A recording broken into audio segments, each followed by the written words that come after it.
Selamat pagi sahabat Sonora, kita berjumpa kembali dalam program khusus Dialog Sambang Parlemen. Dan pada kesempatan ini Dialog Sambang Parlemen mengangkat tema catatan akhir tahun Mass Rapid Transport di Surabaya bersama anggota Komisi C DPRD Kota Surabaya dari fraksi Partai Solidaritas Indonesia PSI, William Wirakusuma. Selamat pagi Mas William, salam sehat, apa kabar? Selamat pagi bro. Iya, senang sekali saya bisa ketemu. Ini kali kedua ya kita Ya, bertemu. kedua. Ya, pertama di ruangannya Mas William, sekarang Ya, ini di di lobby. lobby, Di lobby ya, gedung baru. di gedung baru, keren sekali. Nah, sahabat Sonora, perbincangan pagi ini selain kami siarkan secara terestrial melalui radio Sonora FM 98 Surabaya, juga bisa diakses melalui audio streaming di sonora.id sekaligus live YouTube di Sonora Surabaya. Acara ini dipersembahkan oleh Dewan Perwakilan Rakyat Daerah Kota Surabaya, Jalan Yosudarso 18 hingga 22 Surabaya. DPRD Surabaya, Omah Curhat Arek Suroboyo. Cak Willem, sebelumnya kita sampaikan dulu nih di bagian awal karena kita itu sering dengar sebutan Mass Rapid Transit sama Mass Rapid Transport. Nah, apakah ini mengacu pada hal yang sama atau berbeda untuk menyamarkan persepsi dulu nih, Cak William? Ya itu sebenarnya apa ya, beda tipis. Beda tipis ya? Ya kalau Mass Rapid Transportation itu sistemnya Mas. Jadi sistem transportasi massal. Ya. Dan transportasi massal kan macam-macam. Ada LRT, Ya. light rail transit, transportation juga. Ya jadi sebenarnya mirip-mirip sih. Mirip-mirip Ya ya. jadi kalau Mass Rapid Transportation itu satu sistem.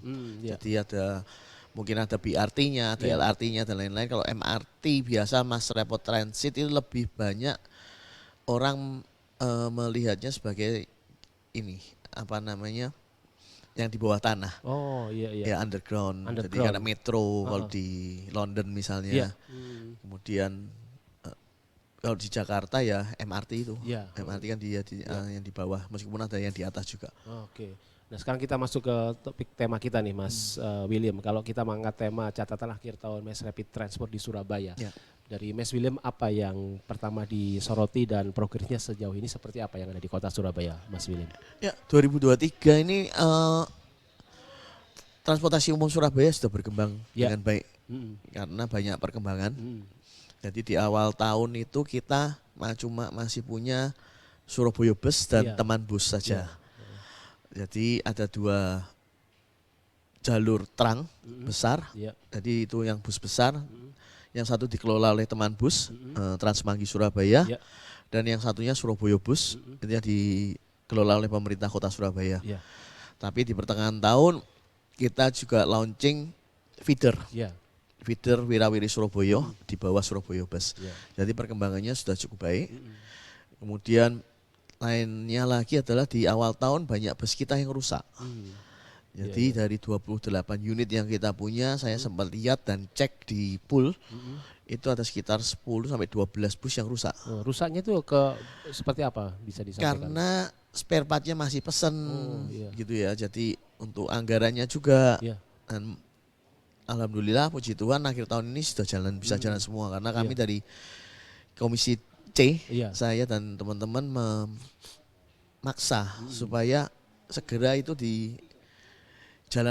Karena ada beberapa program Pak Wali Kota yang membutuhkan busnya banyak juga. Salah satu contohnya ASN harus naik bus di setiap hari Jumat. Nah kalau busnya banyak yang rusak dan mandek itu kasihan penumpang yang biasa naik Surabaya Bus. Itu Surabaya Busnya jadi penuh dengan ASN. Jadi kapasitasnya tidak cukup gitu ya. Jadi kita dorong supaya busnya bisa jalan dan puji Tuhan akhir tahun ini sudah bisa jalan semua.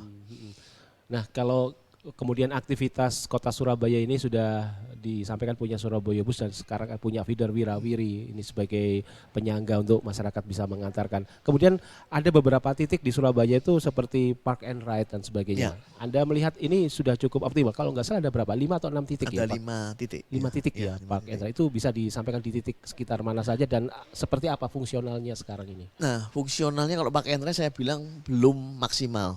Yang sudah maksimal cuma yang ada di HR Muhammad. Di mana warga bisa memarkir kendaraannya kemudian berpindah ke transportasi umum. Nah di HR Muhammad itu warga bisa parkir kendaraannya kemudian berpindah ke Wirawiri atau ke Transmanggi Surabaya. Nah itu yang berfungsi dengan baik. Kemudian ada Aditya Warman, itu juga antara berfungsi dengan sesuai fungsinya atau enggak juga kita masih lihat karena di situ kita juga ada halte untuk teman bus dan wirawiri, tapi selalu penuh kondisinya. Nah itu harus dilihat apakah yang parkir di situ benar-benar orang yang berpindah ke transportasi umum atau yang dari kantor-kantor sekitarnya. Kemudian ada lagi yang di MER, yang di MER itu juga sama. Surabaya Bus dan bukan Surabaya Bus, yang masuk di situ ada Transmangi Surabaya juga sudah masuk di situ, Wirawiri juga masuk. Itu juga sudah berfungsi dengan baik dan yang lainnya masih dalam kajian juga. Artinya Park and Ride itu bisa menjadi salah satu titik warga kota Surabaya yang punya kendaraan pribadi, katakanlah motor atau mobil, bisa diparkir di situ kemudian berpindah ke moda transportasi yang lain di situ. Nah sejauh ini fungsi itu masih berjalan kah? Karena tadi Mas Cak William ngomong ini yang parkir ini benar orang yang mau naik atau hanya sekedar parkir kemudian kita. Yang berjalan saya lihat cuma satu Mas, yang lainnya enggak karena mereka berpikir itu adalah gedung parkir atau tempat parkir. Jadi ya sebutan Park and Ride ini harus benar-benar disosialisasikan lagi. Kenapa dinamakan Park and Ride, ya orang harus parkir di situ dan kemudian naik. Ini yang sudah saya usulkan juga kepada pemerintah kota supaya mereka yang parkir di situ bisa naik bus juga sekalian setiketnya dengan busnya atau wirawirinya. Jadi begitu dia parkir di situ nanti di scan tiket parkirnya sebagai tiket untuk naik angkutan umum juga. Artinya semua perputaran kendaraan itu memang harus mangkal ke situ ya. Kendaraan-kendaraan bus seperti Surabaya Bus dan kendaraan besar lain termasuk Wirawiri juga. Karena itu supaya orang juga jadi patokan. Karena mereka bisa memarkirkan kendaraan pribadinya seperti motor. Kan ini salah satunya kan mengurangi penggunaan roda dua kan misalnya. Supaya memudahkan, supaya mudah-mudahan efektif. Nah satu lagi Cak William, beberapa bulan yang lalu itu kalau tidak salah Pemkot itu merencanakan untuk membangun mass rapid transit MRT juga karena ingin memanfaatkan kendaraan roda 4 ini sebagai angkutan umum. Tapi akhirnya pada satu titik dibatalkan untuk MRT itu dengar-dengar oleh Pemkot karena penghitungan dengan jumlah tenaga ahli dan termasuk anggota DPRD waktu itu disebut sudah melakukan pembahasan dan wali kota waktu itu menyampaikan karena jika dihitung penggunaannya itu hanya oleh warga lokal dalam Surabaya saja, karena dari barat ke timur itu nggak ada yang naik. Ini sempat disampaikan oleh Cak Eri waktu itu. Dan yang kedua dari hasil perhitungan saat itu tuh menunjukkan bahwa jumlah ruas jalan yang ada di Surabaya itu masih bisa menampung aktivitas kendaraan warga di kota Surabaya karena menurut wali kota kemacetan di Surabaya itu lebih karena akibat aktivitas kendaraan di wilayah perbatasan sehingga MRT saat itu direncanakan awalnya akan dibangun di sejumlah daerah penghubung sehingga macetnya Surabaya itu juga karena dampak kendaraannya bergerak dari arah Sidoarjo, Lamongan dan Gresik. Anda menilai kemudian apakah itu memang menjadi salah satu hal yang kemudian pemerintah mengurungkan untuk membuat MRT atau seperti apa kalau dari kajian Dewan sendiri? Ya, jadi seperti kita bicarakan di awal ya kita harus tahu dulu MRT itu apa. Sebenarnya Surabaya kan sudah punya mass rapid transportation berupa bus Surabaya Bus dan teman bus, kemudian ada Wirawiri.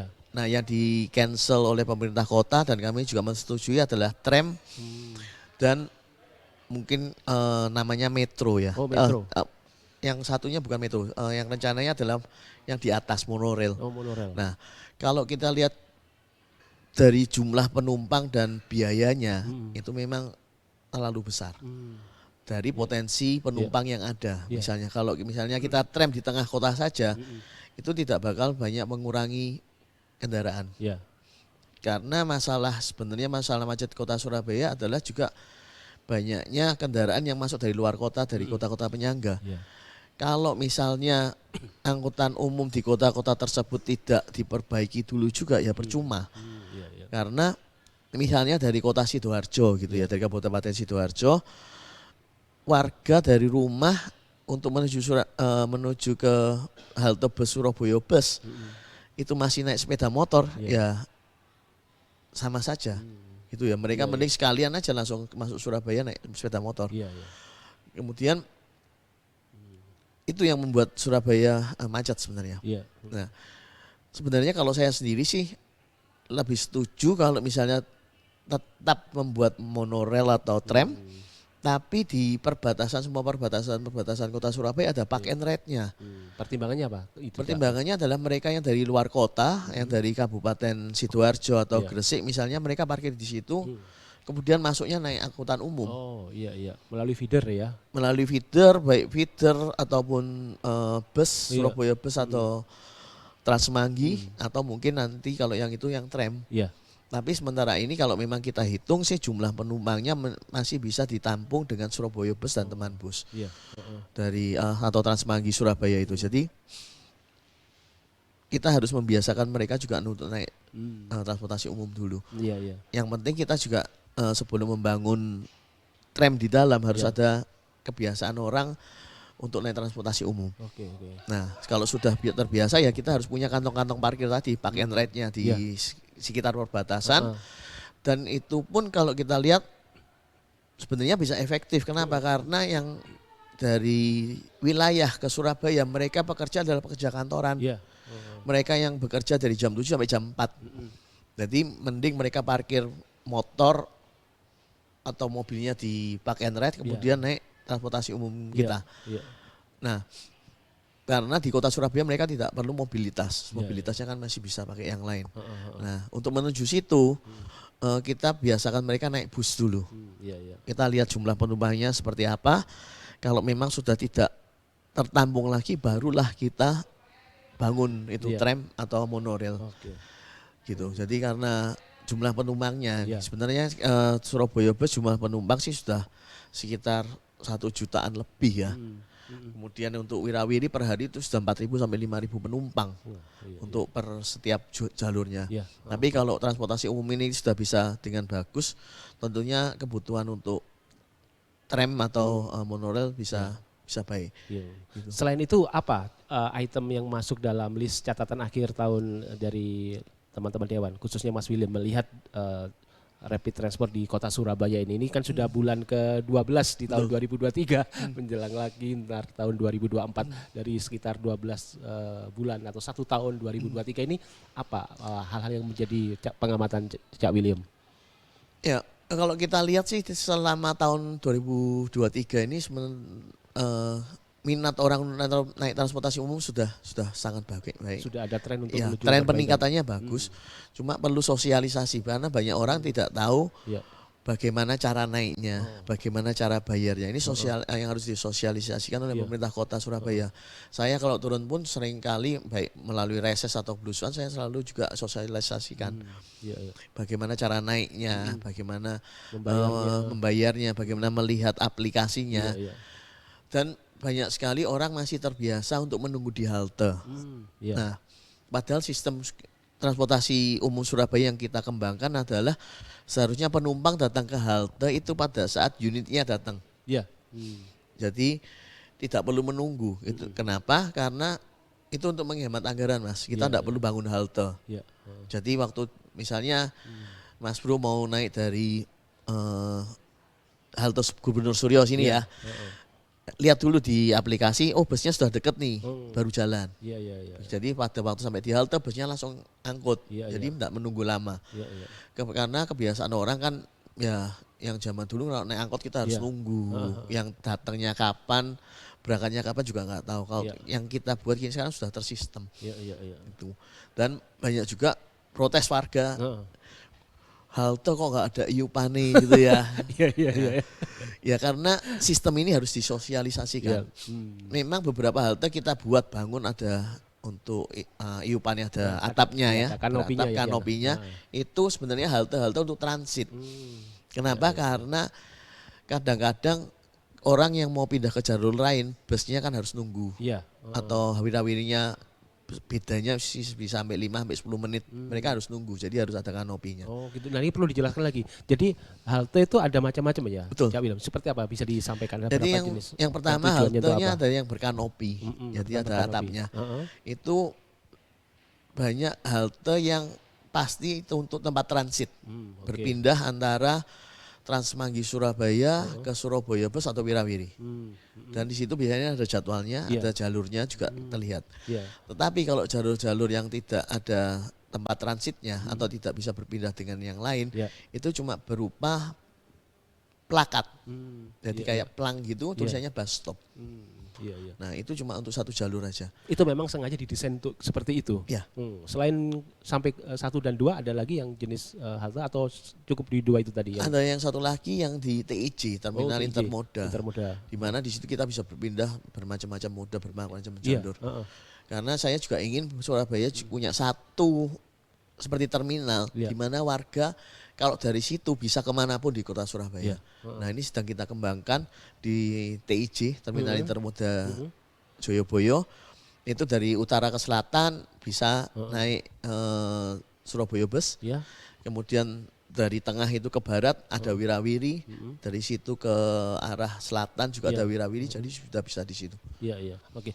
Yang perlu ditegaskan lagi nih Cak William, sahabat Sonora, warga kota Surabaya itu harus tahu sebenarnya bahwa kendaraan-kendaraan seperti feeder, kemudian bus Surabaya dan sejenisnya itu tidak hanya bisa dimanfaatkan oleh mereka yang tidak mempunyai moda transportasi, tapi justru bagi mereka yang mungkin punya motor, punya mobil, itu bisa lebih memanfaatkan. Kesannya itu kadang-kadang, oh ini bagi mereka yang nggak punya kendaraan, padahal mereka yang punya kendaraan justru ini sebenarnya kan menjadi target utama karena untuk mengurangi polusi dan kemacetan itu tadi. Nah, Anda melihat ini apakah sudah berjalan selama tahun 2023 ini? Sudah cukup baikkah? Belum jalan. Karena mereka yang mau naik sepeda motor masih naik sepeda motor karena lebih fleksibel ya, lebih instan. Mereka mau pergi kemana lebih mobile dengan sepeda motor, dengan mobil juga lebih nyaman, mereka mau berangkat kapanpun bisa. Cuma sebenarnya yang kita tujukan, kita sasar dulu adalah orang-orang kantoran dulu sebenarnya yang bekerja dari jam 7 sampai jam 4 ini supaya masuk ke Surabaya enggak usah bawa motor. Supaya mereka parkir di kantong-kantong di perbatasan, kemudian naik motor aja. Toh sepeda motornya kalau dibawa ke tengah kota juga iman-iman kadang-kadang parkirannya tidak ada kanopinya, kena panas, kena hujan, mobil juga sama, dan masih bayar parkir juga, mending kita naik transportasi umum juga. Nah sekarang kalau masalah jam operasional, apa yang menjadi sorotan Mas William? Apakah sudah cukup? Sekarang ini jam operasionalnya seperti apa? Dari pagi, siang, atau sampai malam, sampai jam berapa gimana Mas? Jam operasional ini juga sudah saya mintakan untuk lebih malam Mas, karena banyak sekali pekerja-pekerja itu yang kerja misalnya di mall, di food court, itu tutupnya jam 10 malam. Sedangkan jam operasionalnya sampai jam 9. Apalagi nanti kalau waktu weekend itu seharusnya bisa sampai jam 12. Pernah sempat dijalankan itu bus malam tanda kutip. Jadi setelah jam 10 sampai jam 12 itu masih ada beberapa bus yang jalan. Nah tapi mungkin karena animonya kurang jadi kita stop. Mungkin kurang sosialisasi juga. Karena juga itu belum ada kesadaran untuk berpindah ke transportasi umum. Mereka masih mending naik sepeda motor gitu ya. Itu yang pertama. Yang kedua, mereka kalau ke tempat tujuannya masih harus naik motor lagi dari kota-kota yang misalnya penyangga ya. Itu sih. Dari satu kajian ke kajian lainnya, mulai tadi dari sisi quantity, quality. Nah, dari sisi quantity dan quality ini kira-kira apa lagi yang menjadi sorotan anggota Dewan? Kalau misalnya jumlah tadi ada sekitar 28 ya Mas? 28 bus dan 58 feeder. Feeder. Itu apakah sudah cukup di 2003 dan 2024 nanti seperti apa? Wah itu masih kurang banyak sekali. Masih kurang banyak sekali. Sangat kurang. Kita Surabaya itu dari kajian ini harus sekitar 11 rute ya. Untuk bus trangnya aja, bus besarnya. Itu hasilnya 11 rute, kalau dikali misalnya satu rute 10-12 bus kan kita kira-kira butuh 160 sampai 200 bus. Nah, sedang kita baru punya 28. Kemudian feeder itu nanti kaki-kakinya lebih banyak lagi. Jadi feeder kita butuh sekitar 300 sampai 500 biji seharusnya. Cuma karena kekuatan anggaran kita yang belum kuat, jadi masih nyicil lah. Gitu. Bertahap ya. Bertahap. Untuk rute apakah akan dipertahankan yang masih ada yang existing ini atau nanti 2024 seperti apa kajiannya, Cak William? Sebenarnya kita sudah punya grand design Mas Bro. Jadi kita sudah punya grand design 11 rute untuk bus itu mana saja. Kemudian untuk feedernya juga sudah ada. Untuk 2024 itu akan ada penambahan untuk feeder. Itu sekitar 36 unit kalau nggak salah. Nanti untuk menambah feedernya lagi, kemudian untuk busnya saya sih sudah minta kemarin kita tambahkan sekitar 36 miliar untuk mengadakan bus listrik. Oh, bus listrik. Untuk 2 jalur. Ya sekarang ini masih belum ada bus listrik ya? Belum. Jadi untuk bus listrik. Ada berapa unit yang diusulkan Mas William? 36 miliar itu bisa dapat 24 kira-kira. Tapi dengan sistem by the service ya. Seperti apa itu maksudnya by the service? Jadi gini, kalau kita beli sendiri seperti yang sekarang ini Surabaya Bus itu membeli unit sendiri, kemudian mengoperasionalkan sendiri dan merawat sendiri. Itu cost-nya lebih banyak. Tapi kalau kita pakai sistem by the service, itu nanti pihak ketiga akan kita bayar rupiah per kilometer. Jadi dia berjalan 1 kilometer dapat kira-kira kalau bus listrik sekitar 14.000 rupiah. Nah, itu nanti yang mengoperasionalkan adalah pihak ketiga. Kita beli servisnya saja, kita bayar rupiah per kilometer. Jadi kita sudah tidak nanggung bensin atau bahan bakar. Maintenance tidak tanggung juga, pembelian unit juga tidak kita tanggung. Sampai ke spare partnya juga. Sampai spare partnya sudah tidak. Pokoknya kita bayarnya kamu jalan berapa kilometer, kita bayar rupiah per kilometernya. Itu kalau misalnya kita ngomong Mas William kan juga pernah melihat datang ke luar negeri dan sebagainya. Cara-cara seperti itu sudah berlangsung di. Ya memang yang pakai seperti itu ya di luar negeri. Pun untuk negara-negara besar mereka menggunakan servis by the service. By the service. Oh, gitu. Jadi kita bayarnya mereka biasanya bayar rupiah per kilometer. Jadi ada beberapa operator dibayar untuk rupiah per kilometer. Iya. Dan itu apakah cukup efektif dan efisien untuk mengurangi beban anggaran, Mas? Sangat efektif sekali. Sampai berapa persen tuh bisa kurang lebih bisa menghemat? Banyak, Mas. Jadi kalau kita punya 28 bus itu anggaran kita perlunya itu sekitar 53 miliar. Sedangkan pendapatan kita cuma 6 miliar. Berarti kita subsidi sekitar 47 miliar. Sedangkan kalau kita pakai by the service dengan 36 miliar itu kita sudah bisa dapat 24 bus. Oh, iya. Jadi hampir 50% lebih. Hampir 50% lebih. Ya, 50% lebih. Jadi kalau 53 miliar itu sebenarnya bisa dapat 40 unit, 48 unit sebenarnya. Dan setelah itu dapat Pemkot sudah nggak memikirkan maintenance spare part ya. Sudah itu semua sudah berjalan sesuai sistemnya ya, SOP-nya. Oke, baik dari segmen pertama tadi kita sudah membahas cukup banyak. Kira-kira apa nih catatan akhir tahun yang juga sempat dinilai oleh teman-teman anggota Dewan khususnya Komisi C dan mungkin di Mas William sendiri? Catatan yang masih ada lagi adalah sebenarnya perilaku drivernya juga. Oh iya. Behavior ya. Driving behaviornya. Driving behavior. Okay. Karena driver yang kita ambil itu mereka adalah mantan driver angkutan kota, angkot. Ya. Karena kita tidak mungkin dong kita ngambil jalurnya mereka kemudian biarkan mereka nganggur. Jadi kita ambil sebagai driver. Nah, kebiasaan lamanya ini masih belum berubah. Jadi di awal-awal mereka masih belum bisa berhenti di setiap halte. Kadang-kadang kok kelihatan haltenya kosong ya lanjut. Padahal sebenarnya kan enggak boleh. Kemudian beberapa masih merokok dalam mobil. Sedangkan mobil kita kan ASEAN. Tidak boleh. Ada lagi yang sebenarnya lucu tapi ya gimana gitu ya Mas ya. Ada yang mengundurkan diri karena masuk angin kena AC. Ya. Karena mobilnya ber-AC tidak terbiasa pakai AC, masuk angin akhirnya mengundurkan diri. Juga catatan lagi itu juga jam ngopi Mas. Jam ngopi ya. Kalau mereka narik sendiri kan kelihatan penumpangnya kosong ya berhenti ngopi dulu enggak apa-apa. Sedangkan kalau kita ini enggak boleh, mereka harus jalan terus. Memang mereka harus ngopi ya menunggu jam istirahatnya. Gitu. Jadi behaviornya ini yang harus kita lihat. Kemudian juga catatan kami lainnya adalah angkutan kota yang lama, angkot yang lama ini kami jadi susah untuk membuka jalur baru karena ada penolakan dari mereka. Karena mereka masih berpikir enak narik sendiri, karena jadwal kerjanya bebas, aturannya tidak banyak. Tapi ini kita minta juga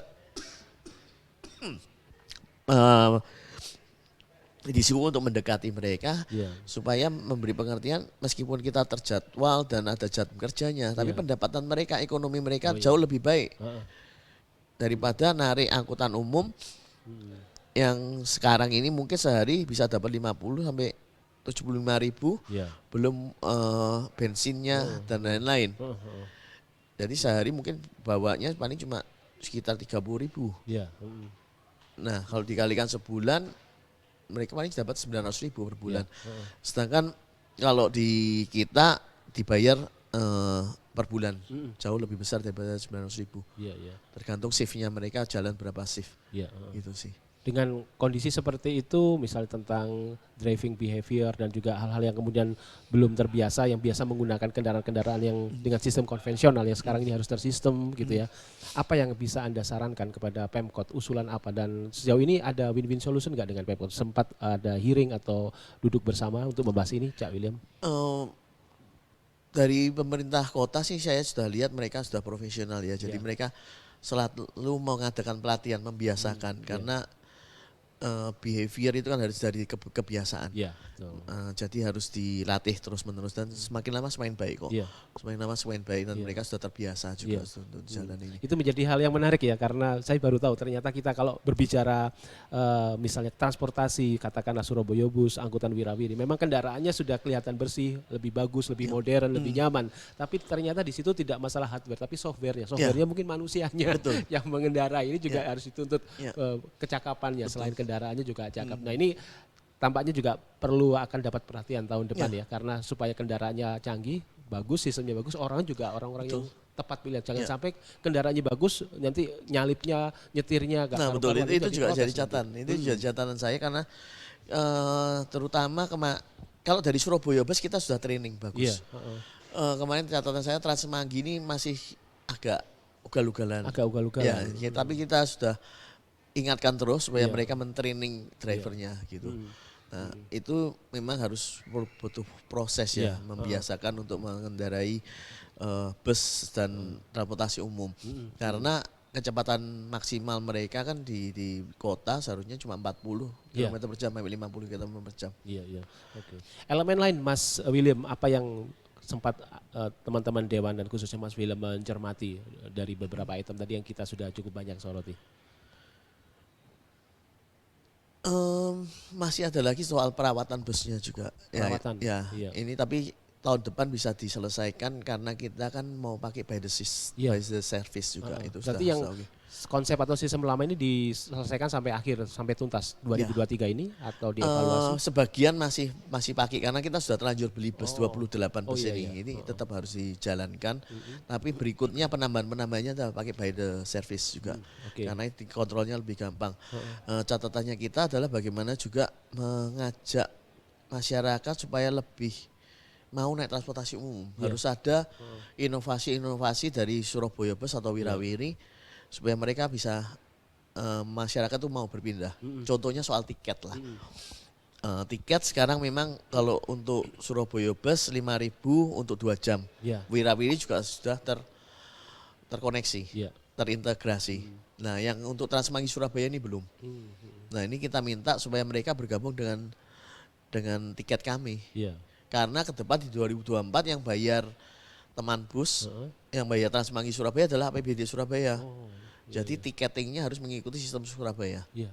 Nah, kemudian supaya warga mau tertarik untuk berpindah ke transportasi umum, tentunya harus ada inovasi tiketing misalnya. Misalnya untuk kalau kita mau menarik penumpang dari kantoran, harus ada tiket untuk pekerja, khusus pekerja. Misalnya sebulan bayar cuma 200.000 per bulan, tapi naik turun sepuasnya. Dia mau pindah kemanapun, apapun tinggal ngetap kartunya. Itu seperti abonemen gitu kah? Abonemen, betul, tiket abonemen.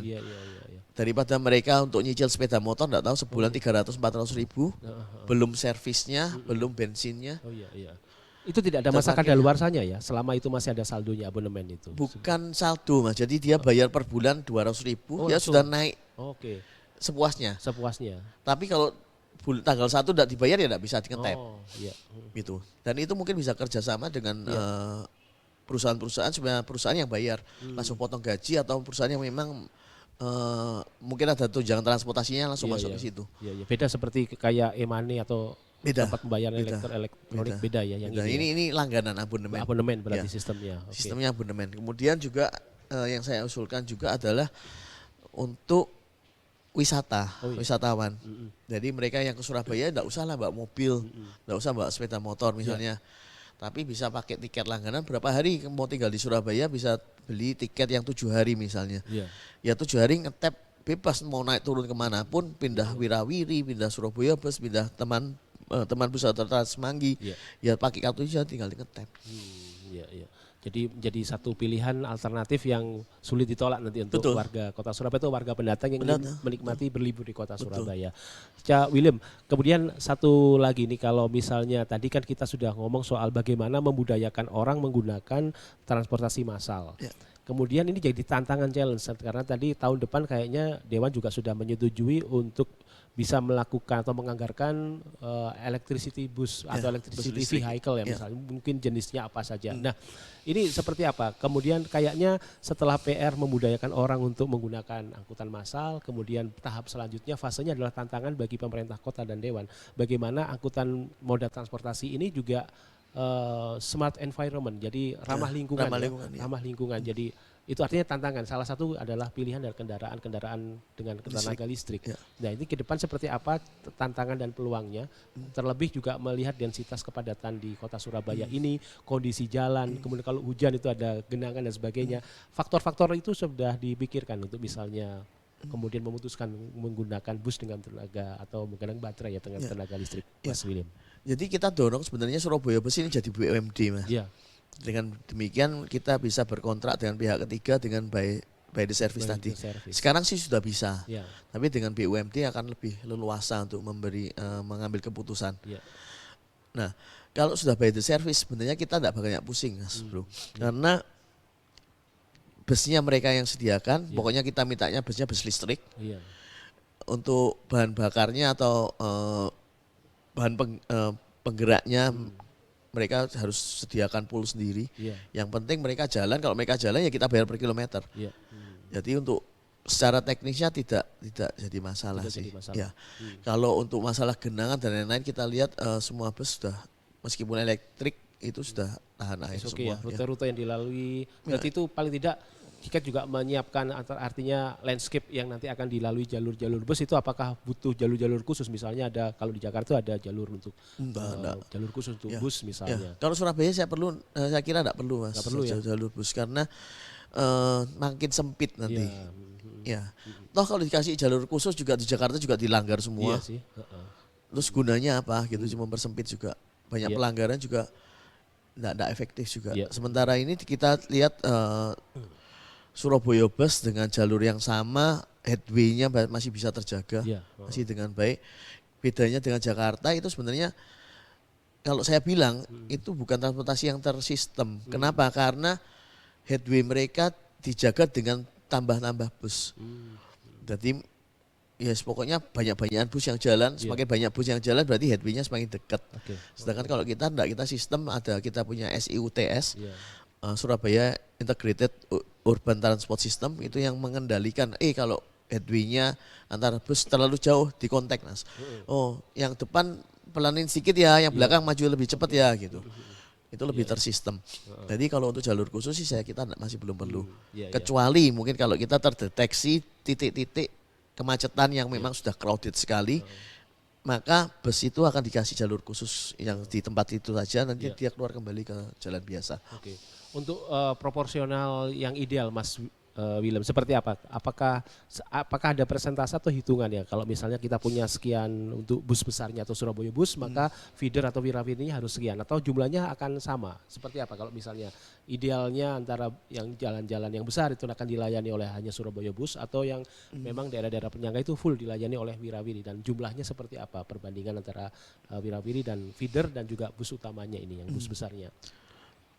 Sebenarnya sih perbandingannya kalau 1 banding 1 sih tidak mungkin Mas, karena wirawiri penumpangnya itu paling cuma 10-12 orang. Kalau 1 banding 1 nanti ketemu dengan bus satunya lagi kan bus ukuran 60 kan masih kelihatan kosong. Jadi kita harus lihat koneksinya dulu. Jadi kita tidak bisa bilang 1 bus harus ada berapa wirawiri, enggak. Tapi kita harus lihat jalur terang satu, misalnya dari utara ke selatan Raja Wali itu berapa banyak wirawiri yang masuk ke sana. itu juga kita harus lihat kapasitasnya busnya. Misalnya kapasitas bus bisa 60, berarti mungkin 6 unit atau 6 jalur yang bisa masuk di sepanjang jalan utara utara selatan itu. Termasuk survei ya, apakah jalur-jalur itu cukup padat yang menunggu orang. Karena itu kalau misal disediakan semua merata, ternyata yang jalur Surabaya bagian tertentu mungkin kok agak sepi jam segini. Betul. Karena itu harus benar-benar dinamis ya kondisinya. Betul, harus dinamis, benar-benar dinamis. Apa kemudian yang bisa disarankan oleh Dewan dengan kondisi seperti itu? Karena tingkat sebaran orang beda, aktivitas dengan profesinya beda-beda, sebaran orang kerjanya juga cukup luas ini Surabaya nih Mas William. Jadi yang kita lakukan pertama kali Mas, memang kita luncurkan sebenarnya feeder dulu yang kecil dulu. Kita lihat jumlah penumpangnya seperti apa. Begitu rame kita switch ke yang lebih besar. Karena angkutan kita, unit kita itu tidak terkunci dengan trayek tertentu. Karena trayeknya milik kita semua. Jadi kalau ada kebutuhan ya tinggal ditambah. Atau butuh besar lagi. Dan tidak menutup kemungkinan jalur-jalur feeder yang dulunya feeder itu kita ganti dengan bus medium atau bus besar. Ada rencana ke sana ya Mas? Ada, contohnya dari Benowo ke Tunjungan, itu sekarang kan dilayani oleh HIS, medium SUV, yang HIS ya. Itu sekarang sudah penuh. Tahun depan kita minta untuk medium. Dan nanti HIS-nya ini kita pindahkan ke jalur yang mini SUV itu dipindahkan yang rame. Jadi kita switch putar-putar gitu. Karena yang kecil-kecil ini sebenarnya untuk memupuk rasa orang mau naik transportasi umum. Begitu rame kita tambah lebih besar lagi. Yang kecil-kecil ini kita pindahkan untuk buka jalur baru. Memang harus bertahap ya. Ketika masyarakat sudah terbiasa, habitnya terbangun, mereka akhirnya jumlahnya naik, nambah. Akhirnya Dewan juga harus mengantisipasi dengan merubah armada entah dari sisi jumlah atau dimensinya diperlebar, ditambah gitu ya. Karena keterbatasan anggaran Mas. Kalau kita anggarannya seperti Jakarta ya sudah langsung aja kita sudah mau kosong mau enggak terserah. Nanti lama-kelamaan kan orang bakal pindah gitu ya. Tapi karena anggaran kita enggak banyak, anggaran kita itu cuma 1% loh Mas tahun depan. Dari 1% dari APBD untuk transportasi umum itu sangat rendah. Ya, sebelumnya malah cuma sekitar 0,7. Rencana nanti usulan Dewan seperti apa untuk anggaran tahun 2024 ini? 2024 kita sudah tambah 36 miliar. Kemarin pengajuannya cuma 70 sekian miliar. Dari anggaran total kita APBD itu 10T. Berarti kan cuma 0,7%. Ya kita minta, sebenarnya saya mintanya PSI mintanya menjadikan paling tidak 2 kali lipat 1,5% untuk transportasi umum. Tapi karena banyak pertimbangan dan urgensi yang lainnya, akhirnya cuma 1%. Kenapa? Karena transportasi umum ini juga memperbaiki ekonomi warga sebenarnya. Karena kalau biaya transportasi mereka menjadi turun, biaya yang sebenarnya sebelumnya untuk transportasi ini bisa digunakan untuk hal yang lain. Misalnya untuk perbaikan gizi, misalnya biasanya tidak pernah minum susu, kemudian karena ada saving dari biaya transportasi, mereka bisa minum susu misalnya, gitu. Jadi bisa mensubsidi silang ya untuk mereka yang mungkin masih belum berkesempatan, jadi bisa digunakan untuk yang lain anggarannya. Nah, tapi di luar itu juga masalah transportasi juga penting. Seiring dengan perkembangan zaman, orangnya semakin pintar, ada muncul smart city, kotanya semakin canggih modern, tentu alat transportasi juga harus semakin mengikuti. Termasuk yang tidak boleh dilupakan adalah environment friendly. Jadi harus yang angkutan yang benar-benar bersahabat dengan alam ya. Apalagi sekarang pemerintah juga maju untuk bisa sesuatu yang green green energy itu diharapkan seperti itu. Nah, ini 2024 gambaran dari belajar 2023 apa saja mungkin gambaran besarnya yang sempat dipikirkan atau menjadi usulan Mas William untuk masalah transportasi ini Mas William ke depan. Untuk green technology ya. Jadi kita kemarin sudah ada kerjasama dengan salah satu penyedia bus listrik. Ya. Mereka selama 3 bulan memberikan gratis untuk uji coba. Nah, kita maunya sih sebenarnya untuk tahun depan karena mau pakai by the service, para penyedia, para operatornya ini pakai bus listrik. Tapi sebenarnya green environment sendiri tidak melulu harus pakai listrik Mas. Tapi tergantung bagaimana perawatan mesinnya, gitu ya. Jadi meskipun pakai solar, kalau dia bisa sampai kualitas Euro 3. Yeah. Kalau kita sampai Euro 4 atau 5 itu tidak mungkin karena kondisi solarnya Surabaya tidak mungkin. Itu sebenarnya juga sudah green technology. Artinya sudah mengikuti uji emisi misalnya. Uji emisinya sudah masuk yang green juga. ya. Begitu juga untuk kendaraan-kendaraan yang baru. Jadi untuk feedernya itu sudah lolos tes emisi. Kenapa begitu? Karena kalau yang motor-motor mobil-mobil lama ini emisinya kan tinggi. Sedangkan kalau kita perbarui dan perawatannya baik, emisinya pasti terjaga. Dan yang kedua kita ingin memperbanyak angkutan umum. Kenapa? Karena penyumbang polusi yang emisinya jelek itu malah sepeda motor, Mas. Sepeda motor itu menyumbang polusi yang besar juga. Apalagi ntar mau tahun baru knalpotnya biasanya diganti. Wah ya itu. Nah itu. Diganti brong atau dilepas malah. Jadi benar-benar polusinya ada dua. besar. Jadi polutan suara juga, polutan emisi juga ya. Ini polusinya. Sebenarnya kalau bus-bus yang kita punya sih sudah dari Euro 3 kalau nggak salah, asal ada katalisatornya dipasang dengan baik itu sudah bisa sampai Euro 4, Euro 5. Meskipun kondisi solarnya kita tidak sebaik yang di luar negeri ya. Apakah itu nanti akan diberlakukan untuk armada bus yang lama ini dengan menggunakan katalisator itu atau seperti apa, Mas Willem? Untuk kendaraan-kendaraan yang sudah terlanjur dibeli kemarin tahun 2000. Ya kita mungkin minta usulkan untuk dilengkapi itu sebenarnya bisa ditambah sih. Jadi perawatannya mesinnya juga harus jauh lebih baik juga.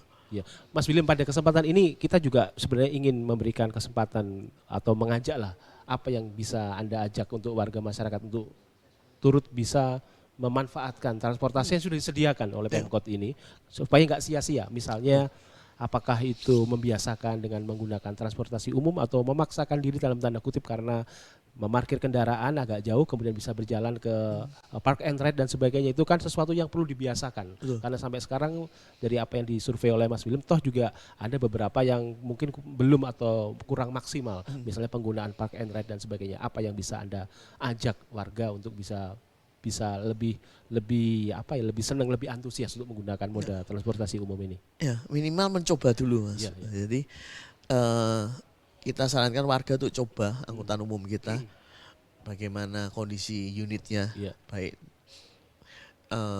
nyamannya. Karena kalau kita sudah capek kerja harus nyetir sendiri itu konsentrasi juga lumayan gitu ya. Sedangkan kalau kita naik transportasi umum sudah bisa istirahat langsung. Dan harus coba dulu. Yang pertama harus mau coba. Yang paling enggak gampang dari barat ke timur lah, dari barat terus kemudian mau misalnya ke Jalan Tunjungan lah. Nggak usah naik motor, coba naik Surabaya bus kan bisa. Saya rencana nanti mau parkir di park and ride ya. Saya akan coba satu titik sampai bisnya balik ke park and ride dulu jalan-jalan. Saya ingin punya waktu nanti untuk bisa menikmati itu. Karena selama ini saya kok hanya melihat kok pingin kok enak banget ya. Tapi kalau nggak dipaksa memang benar Mas Willem ngomong. Karena kita kadang-kadang terlalu sudah nyaman di kendaraan kita sehingga tapi kalau pas lagi di TL di traffic light ya kita berhenti kemudian disalip Surabaya bus kan melihat, wih kok enak banget ya. Ada benar jujur ini ada rasa pingin sebenarnya Mas. Cuma aduh kapan ya aku kok bisa naik Surabaya bus. Mungkin nanti minggu-minggu depan lah aku akan coba paksa untuk mungkin parkir di park and ride gitu kemudian bisa keliling-keliling supaya tahu juga rute-rutenya. Jadi gitu ya. Dan Gen Z sekarang sudah banyak yang naik loh Mas. Jadi anak-anak SMA kalau Mas Bro lihat di SMA Santa Maria itu sudah banyak sekali anak SMA yang pakai angkutan umum, naik teman bus, naik Surabaya bus dan lebih enak untuk orang tua gini. Jadi kalau misalnya rumahnya di barat gitu ya, dia tinggal ngedrop di salah satu halte terus mereka naik bus sendiri daripada mengantar sampai ke sekolahnya. Dan bus-bus kita banyak yang berhenti di spot-spot sekolah-sekolah semua.